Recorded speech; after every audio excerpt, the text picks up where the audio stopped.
Good morning, class 9. Today we have to conclude the chapter Nazism and Rise of Hitler. I am starting with page 68, last paragraph once again, and then we will proceed towards conclusion of the chapter. Media was carefully used to win support for the regime and popularize its worldview. Nazi ideas were spread through visual images, films, radio, posters, catchy slogans, and leaflets. In posters, groups identified as the enemies of Germans were stereotyped, mocked, abused, and described as evil. Now, why was all this done? All this was done to popularize the Nazi ideology among the people, to directly and indirectly force the people to follow Nazi ideologies, Nazi theory, and to let down those people who were declared as undesirables by the Nazis. Socialists and liberals were represented as weak and degenerate. They were attacked as malicious foreign agents. Propaganda films were made to create hatred for Jews, as I just said, those who were declared as undesirables. Hatred was spread among the masses for those communities, for those people, so that they could be discarded from the society. The most infamous film was The Eternal Jew. Orthodox Jews were stereotyped and marked. They were shown with flowing beards, wearing kaftans, whereas in reality it was difficult to distinguish German Jews by their outward appearance because they were a highly assimilated community. They were referred to as vermin, rats, and pests. So they were equal to animals. They were compared with animals. Their movements were compared to those of rodents. Nazism worked on the minds of people, tapped their emotions, and turned their hatred and anger at those marked as undesirable. Just now I have been telling this only, that the main purpose was Nazi ideology should become popular among the people, and the people should develop hatred, and they should discard those communities who were declared undesirables earlier. The Nazi made equal efforts to appeal to all the different sections of the population. So not only were they confined to some sections, but they had spread their ideology to different sections of the people. They sought to win their support by suggesting that Nazi alone could solve all their problems. They made this concept popular, that if they will support Nazism, if they will support Hitler or Nazi ideology, all their troubles, all their problems would come to an end. Ordinary people and the crimes against humanity. How did the common people react to Nazism? Many saw the world through Nazi eyes and spoke their mind in Nazi language. That means there were many people who had adopted Nazism. They felt hatred and anger surge inside them when they saw someone who looked like a Jew. So they were so much influenced by the Nazi ideology, and had developed so much hatred for the Jews, that if they saw anybody who looked like a Jew, even if that person was not a Jew, even if he was looking similar to a Jew, they would develop hatred and anger towards them. They marked the houses of the Jews and reported suspicious neighbors. They genuinely believed Nazism would bring prosperity and improve general well-being. So such was the ignorance of the people, that they were convinced by this ideology, that if they are going to follow Nazism, if they will follow Nazi ideology, their life would become better and they would become prosperous. But not every German was a Nazi. All Germans were not Nazi. This you should remember. All Germans did not follow Nazi theory. Many organized active resistance to Nazism, braving police repression and death. That means there were some sections of people who revolted Nazism and they faced bravely the tortures of the police. The large majority of Germans, however, were passive onlookers.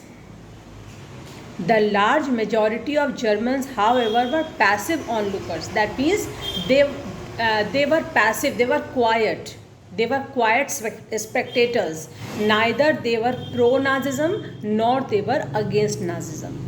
And apathetic witnesses. They did not show either their agreement or their disagreement. They were too scared to act, to differ, to protest. This is the reason why they were indifferent, why they were neither against Nazism nor for Nazism, because they were not brave enough to show that they had a different ideology, their thinking was different, they opposed Nazism.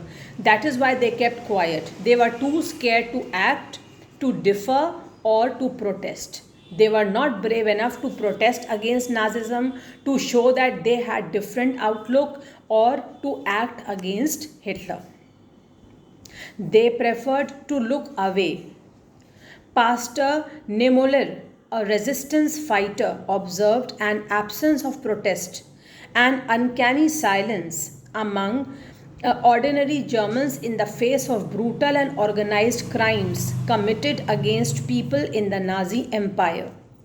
He wrote movingly about this silence. Now, this you can read later on. This I am not going to read.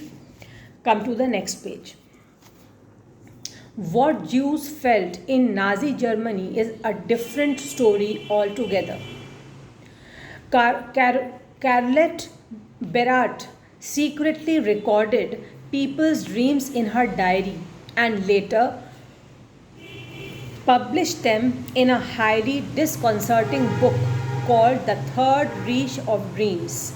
She describes how Jews themselves began believing in the Nazi stereotypes about them. So such was the impact of Nazism that after some time even the Jews started believing that whatever the Nazis had declared for them, all that was true. They were really undesirables and they were fit to die.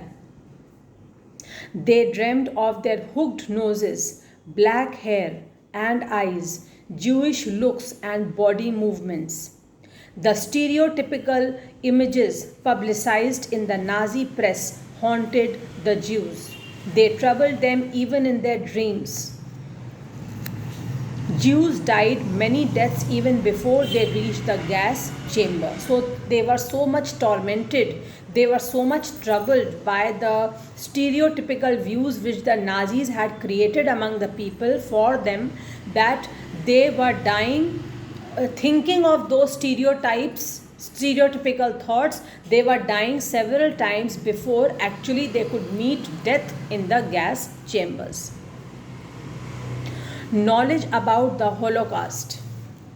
Information about Nazi practices had trickled out of Germany during the last years of the regime. But it was only after the war ended and Germany was defeated that the world came to realize the horrors of what had happened. So later on, when the war ended and Germany was defeated, then the people realized how much they were at fault in following Nazism or in following Hitler. While the Germans were preoccupied with their own plight as a defeated nation emerging out of the rubble, the Jews wanted the world to remember the atrocities and sufferings they had endured during the Nazi killing operations, also called the Holocaust. Now children, this you should underline because this is another line which can be framed into a 1-mark question. Nazi killing operations, they were called Holocaust. Underline all this and learn this line. So what happened? Germany, after being defeated in the World War, it was trying to overcome those situations, and it was trying to emerge again in the world. Whereas the Jews wanted the world to know and to remember how much trouble, how much torture they had suffered in their lives under Germany, and the sufferings that they had endured during the Nazi killing operations, which was called Holocaust. At its height, a ghetto inhabitant had said to another that he wanted to outlive the war just for half an hour. Presumably, he meant that he wanted to be able to tell the world about what had happened in Nazi Germany. He wanted to tell the world how much suffering the Jews had faced under Nazi Germany. This indomitable spirit to bear witness and to preserve the documents can be seen in many ghetto and camp inhabitants who wrote diaries, kept notebooks, and created archives. On the other hand, when the war seemed lost, the Nazi leadership distributed petrol to its functionaries to destroy all indiscriminating evidence available in the offices. Yet, the history and the memory of the Holocaust live on in memoirs, fiction, documentaries, poetry, memorials, and museums in many parts of the world. These are a tribute to those who resisted it, an embarrassing reminder to those who collaborated, that means who were with Germany, who joined hands together with Germany to cause so much of problems, atrocities, and torture to people who belong to the Jewish community and others also, who resisted it, an embarrassing reminder to those who collaborated, and a warning to those who watched in silence. So, even those who kept silent, who did not say anything, they did not revolt against Hitler, neither did they support Hitler. Their silence also showed that some way or the other they were supporting of what was happening in Germany. So in this way the Nazi rule came to an end. Now children, this important chapter is complete today. Okay, now what you have to do is you will have to read the whole chapter line by line again. Okay, now as your exams are approaching, please keep in mind that you have to prepare everything. You will not only focus your attention upon what you have written in your copies. Since you are in class 9th, so your concentration should not only be the copy question answers. In copy you can only do some limited question answers, you can't do endlessly. Okay, so whatever you have done in the copy, that is important, no doubt, but the reading of the chapter, the retaining of the chapter is equally important. And how can you do that? You can do that when you will revise things again and again. You will read the chapters again and again. Okay, like for example in this lesson only, you can see in this lesson Hitler's rise to power, then small definitions like genocidal war, Holocaust, all these things are very important. Then you should know who were the allies, it is given on the first page. Then genocidal war is given on the second page, killing on large scale leading to destruction of large sections of people. This was the genocidal war. Then you should also know what was the German parliament known as. It was known as Reichstag. Okay, all these questions are very important for 1 or 2 mark questions. Then another thing, you should very properly prepare the years of depression. The Great Depression is a very important part of this chapter. How German economy was worst hit by this economic depression, what happened, how people were turned jobless, they were ready to do any kind of work they got. There was so much unemployment everywhere. The people were suffering, the peasants were suffering, the women were suffering. They did not have enough food to feed their children.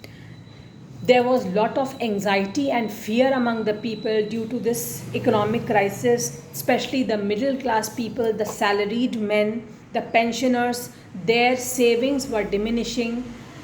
They did not have enough money left with them. Then there were some sections of people in the society who were although rich, but because of this great economic depression, they feared that they are going to be reduced to the ranks of the working classes, or they are going to become unemployed one day. So they were also equally troubled by this economic depression. All this you should know very properly. Economic depression is a very, very important part of this chapter, children. You should know every detail of this part.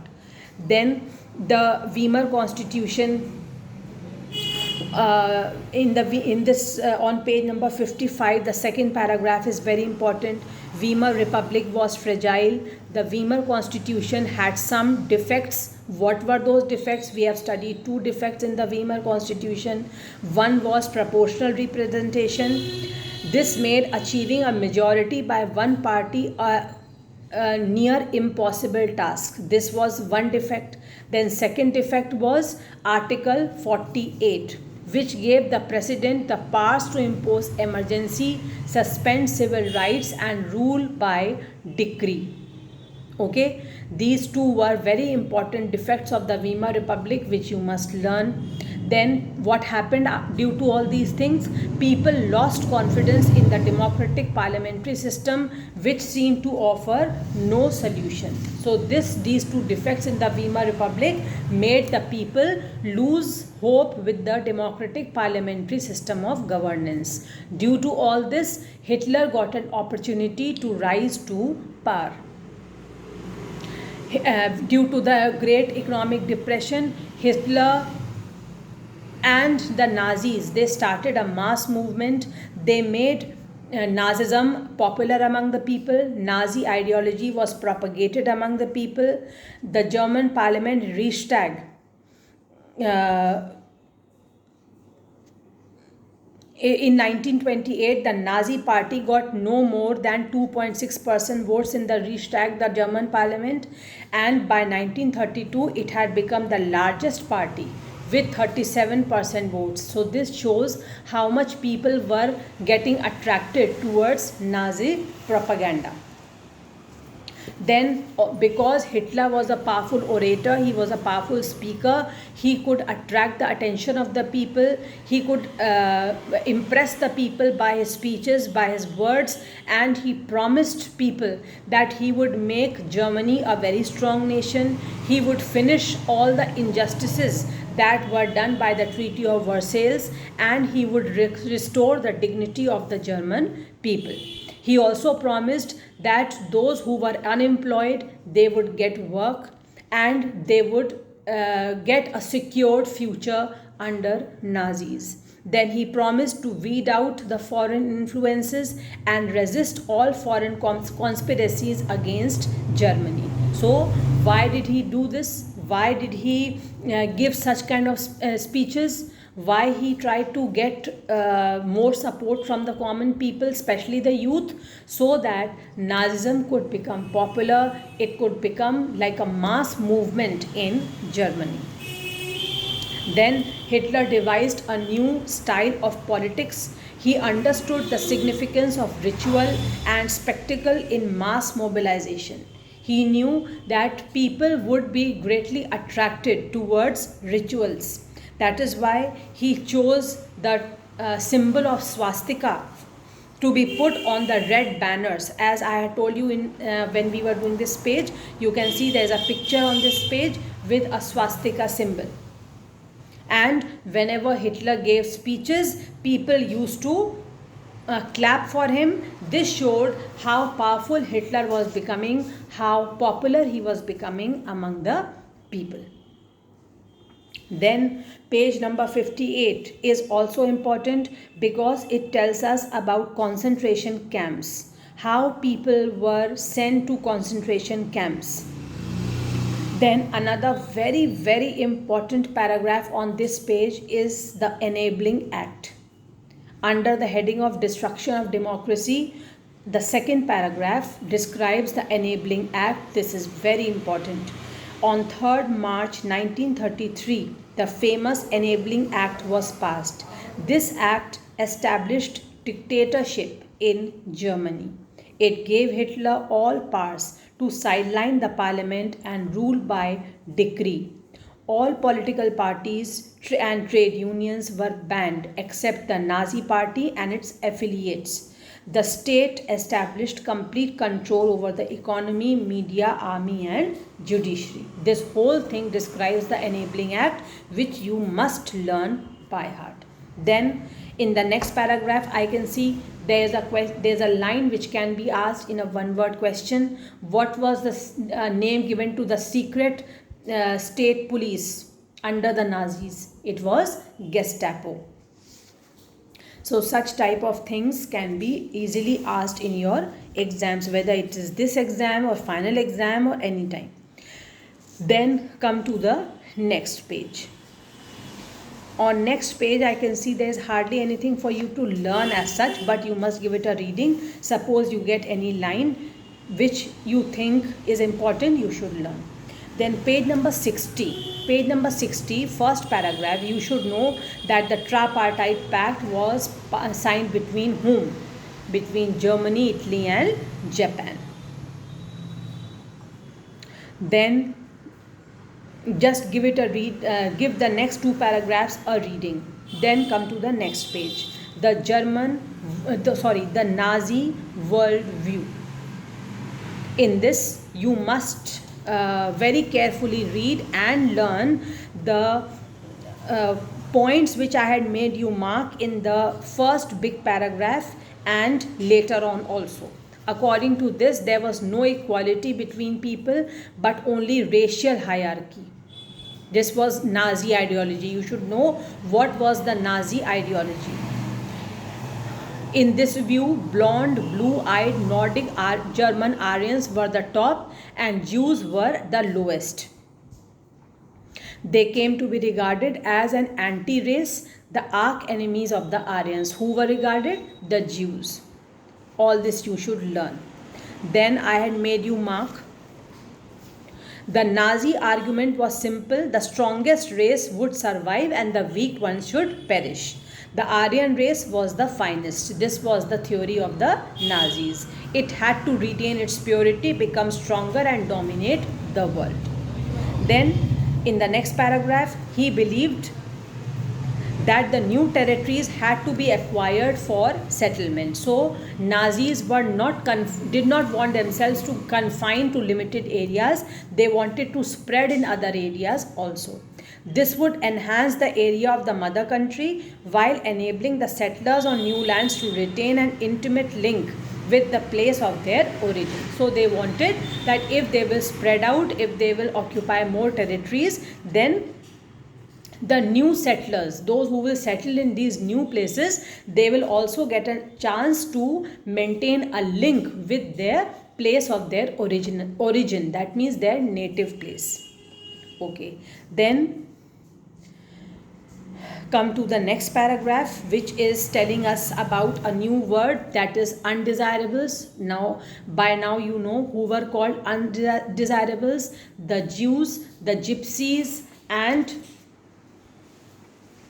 the Jews, the Gypsies, and all those who did not belong to the Aryan race, the Nordic Aryan race, all were considered undesirables. This you must remember. And Nazis believed that those who were pure Aryans, those who were pure and healthy Nordic Aryans, only they were to be considered as desirables. All others were considered impure and undesirables, and they had no right to exist. That means they should be sent to concentration camps where they should be locked in gas chambers so that they could die there. Under the euthanasia program, Helmut's father, along with other Nazi officials, had condemned to death many Germans who were physically and mentally unfit. So only those who were healthy Aryans, they had the right to survive. If they were unhealthy, physically they had some problem, mentally they were unfit, then they had to put to death. Then next paragraph, as I just told you, is very important. The Jews were considered undesirables. There were others also. Many gypsies and the blacks living in the Nazi Germany were considered racial inferiors and undesirables. They were persecuted. They were put to death. Okay, then come to the next paragraph. The Jews remained the worst sufferers. This you should always remember, that Jews were the worst sufferers in Germany under Hitler. Nazi hatred of Jews had a precursor. Okay, this you don't have to learn at all. They had been stereotyped as killers of Christ and usurers, that means money lenders. Who were considered? The Jews. Nazis believed that Jews were the killers of Christ and they were money lenders, so they should be put to death. They were made to live in separately marked areas called the ghettos. Then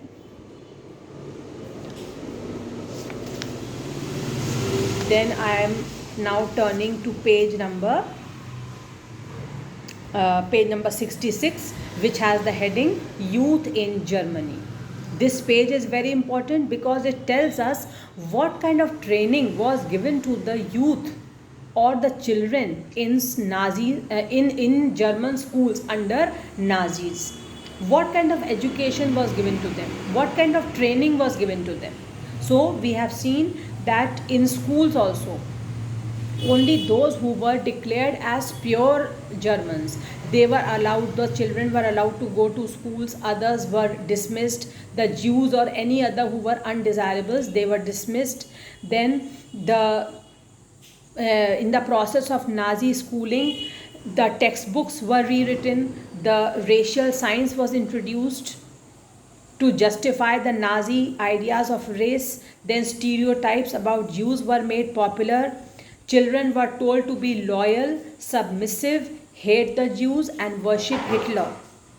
Then youth organizations were made responsible for educating German youth in the spirit of National Socialism. 10 years old had to enter Jungvolk. This you must learn.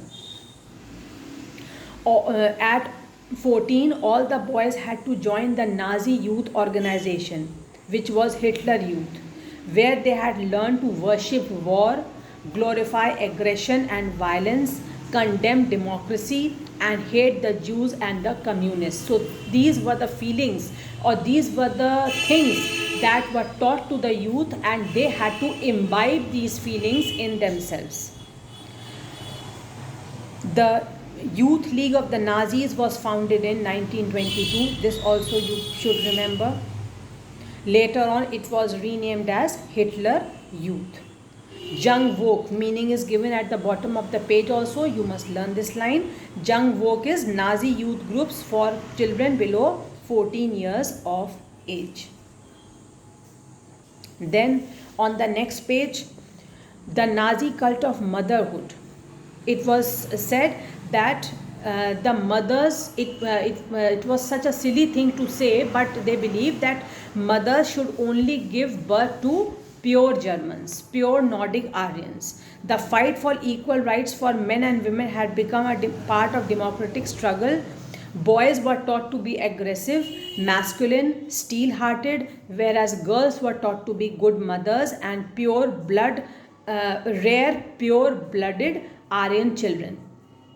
Girls had to maintain the purity of the race. That means they had to give birth to pure Nordic Germans. Look after the home and teach their children Nazi values. They had to be the bearers of the Aryan culture and race. Women who bore racially undesirable children were punished. All this was, see what kind of a treatment was given to women. Women who bore racially undesirable children were punished, and those who produced racially desirable children were awarded. They were given favor treatment in hospitals and were entitled to concessions in shops and theatre tickets and railway fares if they gave birth to pure Aryans. All Aryan women who deviated from the prescribed code of conduct were publicly condemned and severely punished. And those who maintained contact with Jews or Poles or Russians, they were paraded in the town with shaved heads, blackened faces, and placards hanging around their necks announcing, "I have sullied the honor of the nation." So such was the humiliating treatment which was given to women under Hitler. Then art of propaganda I have taught you today only. In this, the page number 68 is more important, I can say. On page 71, you should in the first paragraph you should read the last 3 lines, and in the next paragraph the first 3 lines. And if you want to mark them in point form, you can mark them in point form for learning. Then on the 72 page number, just remember Nazi killing operations were also called as Holocaust. Okay, and I am sure you have done many question answers till now. You have to learn all those question answers, children, but make sure you should be mentally ready that anything from anywhere can also be asked. It is not that only you have to focus on the copy. Since you are in a big class now, so develop the habit of preparing the whole chapter so that you are able to do any type of question that is asked in the exam. Okay, thank you. Have a nice day.